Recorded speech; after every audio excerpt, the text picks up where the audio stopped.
the updates on the assassination attempt. Have you been following this throughout the week?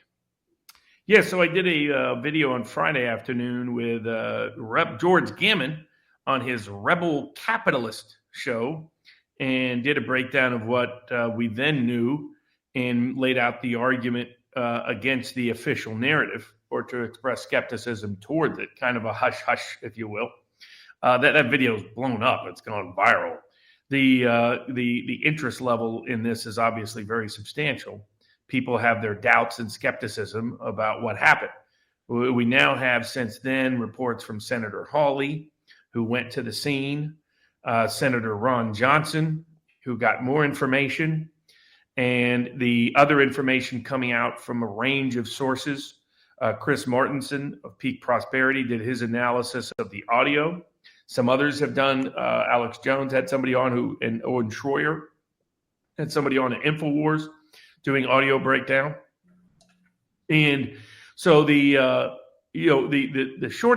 official narrative is that Thomas Crooks, a 20-year-old local in Butler, snuck into the rally, climbed the roof, was in a position that was difficult to see by other snipers, fired shots at President Trump, killed one person, severely injured another, hit President Trump in the ear, and because Trump just happened to turn his head at the last second, or he would have been killed at the scene. Mm-hmm. And then that the counter sniper team took out Crooks, and that's all there is to it. Then the CIA leaked a story over last weekend that Iran was conspiring to kill President Trump. Which, if I may add, casts even more doubt on the official narrative of the security failure, knowing that Iran was trying to take him out. But we'll move on. All right. I mean, take it from there. Yep. So the skepticism toward that is how did that come about in the first place? That this individual, a 20-year-old individual with no apparent social media history, they haven't somehow been able to get into his phone, apparently he had a drone over the rally scene that nobody did anything about, so that he could scout out the entire scene, that he was seen as a suspicious figure by both other rally attendees and local police, who relayed that information to Secret Service more than a half hour before he went over to the building, that the building was completely unsecured. He's filmed walking around the building, looking around. Then he's able to go up the ladder because there was no security there, climbs on top of this building. Local police go up and see him there with a gun. He points a gun at them. They immediately communicate that information to everyone, including, that is their understanding from the most recent reports, Secret Service. And yet and this is before Trump took the stage. Mm-hmm. So that the Secret Service knew, according to the local police report, that there was a man with a gun on a roof just 100 yards away from President Trump. And yet they did not tell him, as President Trump himself relayed this weekend, no one told him that there was any risk. Nobody told him there was any threat. This information was not relayed to him. Had it been relayed to him, he would not have gone on stage, as he himself confirmed. So he goes on stage, nobody does anything until the shots are fired. Then they go on stage and pull him down. Now, there's key to understanding all of this, and why I believe that there is some culpable culprit inside the Biden administration and inside the Secret Service, is two levels. One level is, despite them lying about it, it came out in both the Washington Post and the New York Times that the security team around Trump had been requesting for 2 years that he had an elevated threat level that was way beyond norm for a former president, because he was becoming a future presidential candidate, and they had requested enhanced security, enhanced personnel. There's multiple personnel you have at a Secret Service proceeding. So you have the counter assault team. Those are the people that are immediately responding to protect the president's life right at the scene. You have counter surveillance, right? These are people often in plain clothes that are occupied around that. They find out, okay, somebody's suspicious, boom, let's follow them. We got to grab them, we grab them. And the counter sniper team as just three of those elements. There's somebody who comes in days in advance, who does all the planning, who says, okay, here's where our risk points are, here's where our vulnerabilities are, here's how we're going to address those vulnerabilities. Usually they use helicopters and drones to help address those vulnerabilities. They come up with where they're going to employ local police, how they're going to employ local police, how they're going to manage communications between every member of the security team. They have the counter surveillance team there, the counter sniper team there, and the counter assault team there, all organized in such a way as to minimize risk.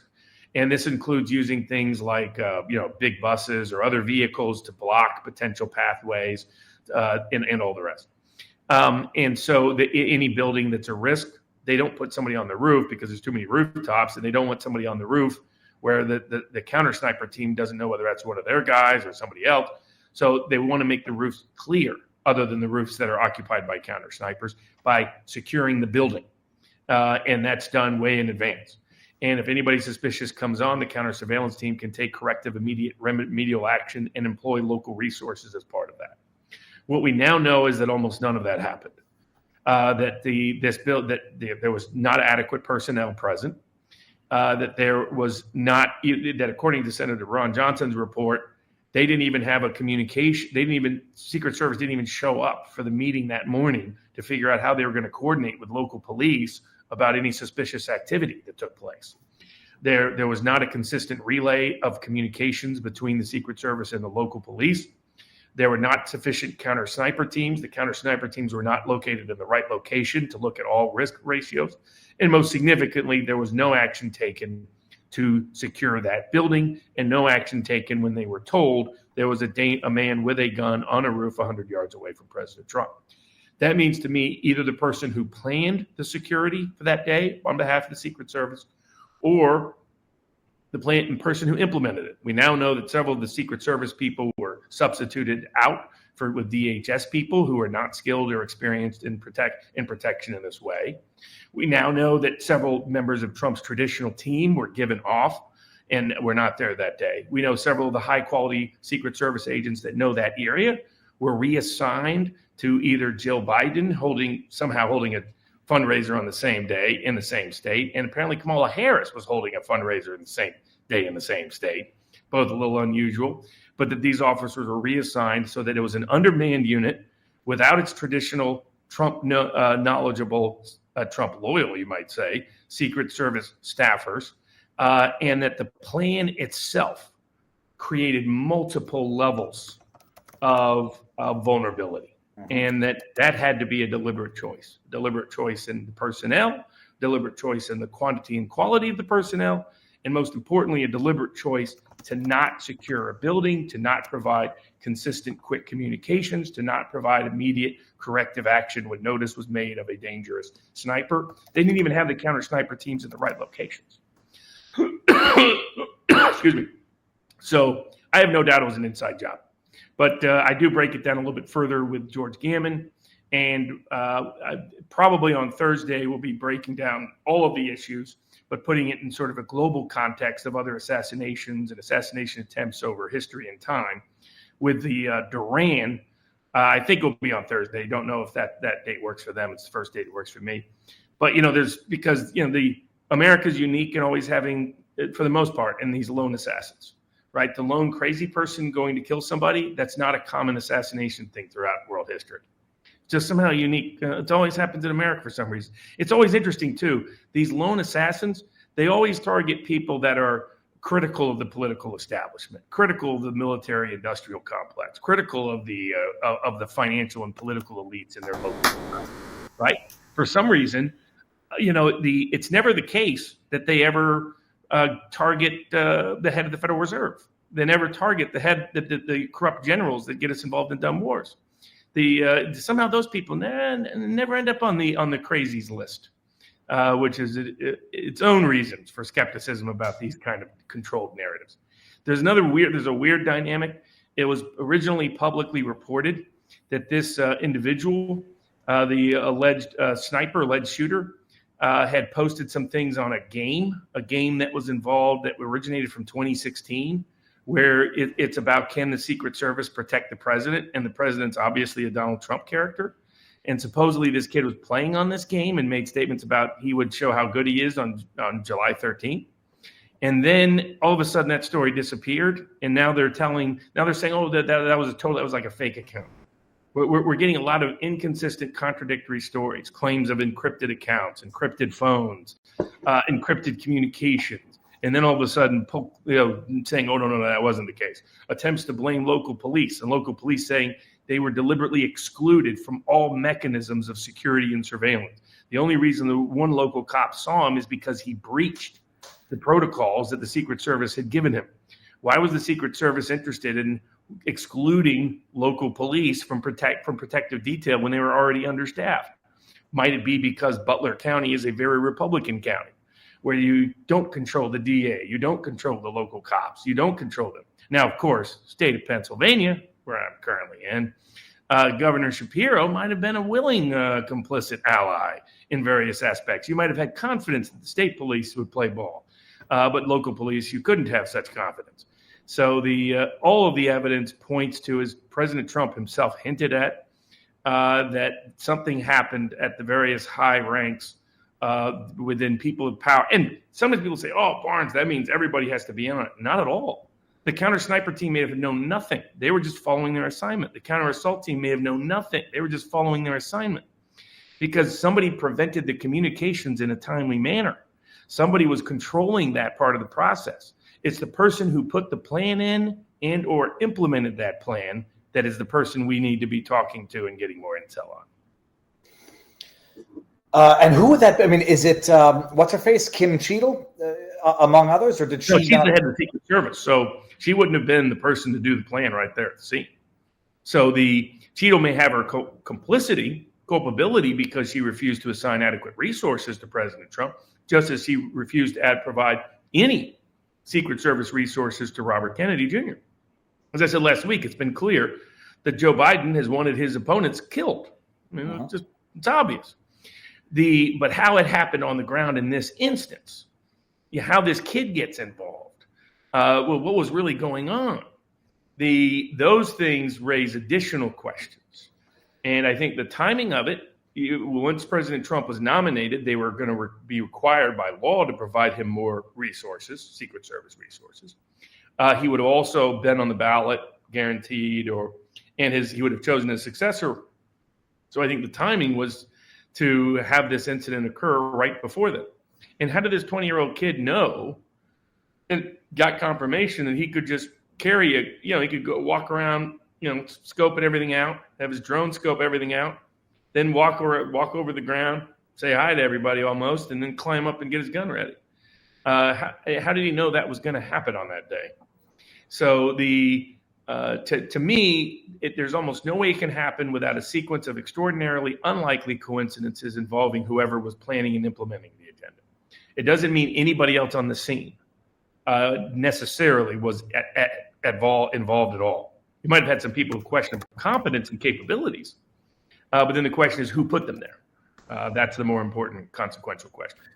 So, and whether or not we're going to ever find out that this kid was known to the FBI or groomed. I mean, I appreciate Martinson's analysis that there's multiple shooters or at least multiple shots. They clearly sound like different firearms. They come in different, one, two. His Martinson's verbal method of what's the word? Making the gun sounds is very good. Like he does it like almost like a beatboxer. I also believe that there were at the very least two, if not three, different firearms shot, because you can hear it with your own ears. People are hypothesizing whether or not it's because the mic was pointed in a different direction, but the echo's different. The way they are shot off sounds different, and we don't yet know if the snipers took multiple shots to take out Crooks or if it was only the one last shot, in which case there's 8 to 11 shots that need explaining. And who is the man in the gray suit? Right? It's come out that there was some guy in a gray suit who was not Secret Service, who they thought was Secret Service, who went up on the roof and instructed, hey, send this photo to this phone number of the shooter, and then walked off the roof. And there's been no clarity on who the heck he was. There's some discussion that it has some connection to ATF. Hold on, say what this man on the gray suit with the gray suit said on the roof. He instructed them to take a photo of the dead assailant, and he told them what phone number to send it to. And they thought they were doing this on behalf of the Secret Service. Turns out the man in the gray suit didn't work for the Secret Service. It turns out, apparently, the latest report is that the phone number they sent it to was to someone in the Bureau of Alcohol, Tobacco, and Firearms. And in order to run his identity is the official narrative. But like, who the heck is the guy in the gray suit? So, I mean, we got lots of weird stories and information circulating. They have basically shut down meaningful press conferences on this. I don't have any confidence in the state of Pennsylvania. Now, the local county has some good, sharp people.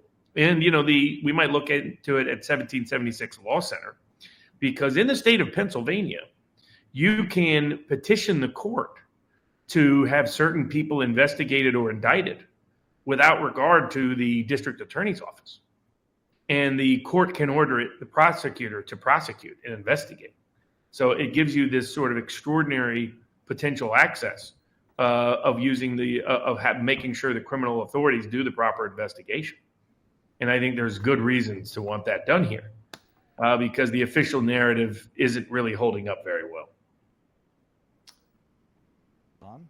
Seems that I've somehow switched off to the bad mic, back on the good mic.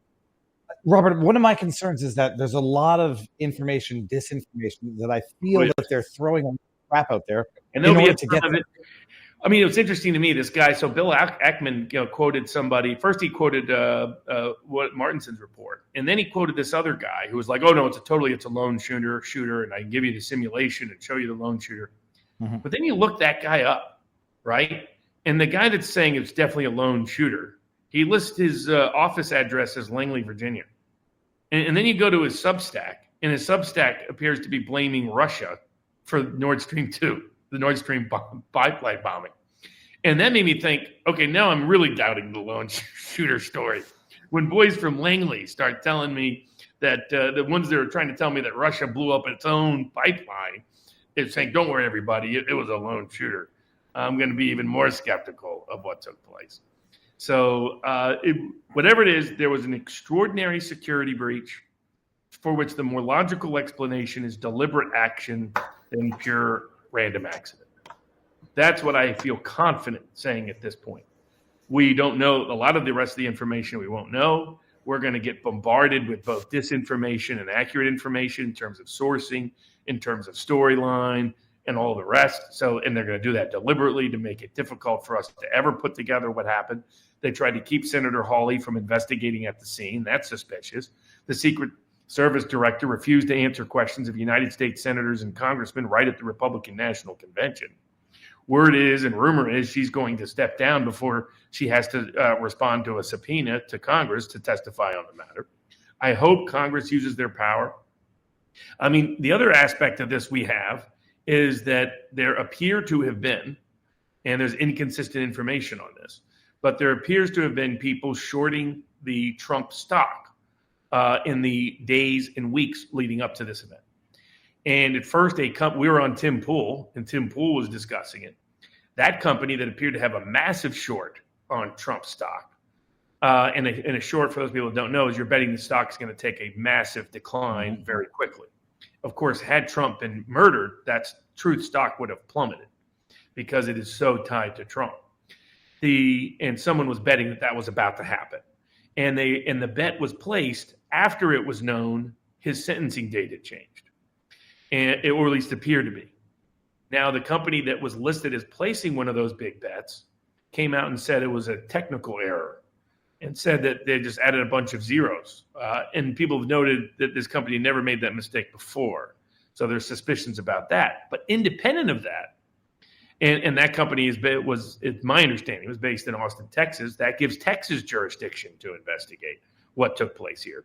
But the other component is there were people who've done independent assessments of activity in Trump stock, regardless of this other company making this particular short, that appeared to suggest there were major shorts going on in the days leading up to the assassination in terms of the price of Trump stock.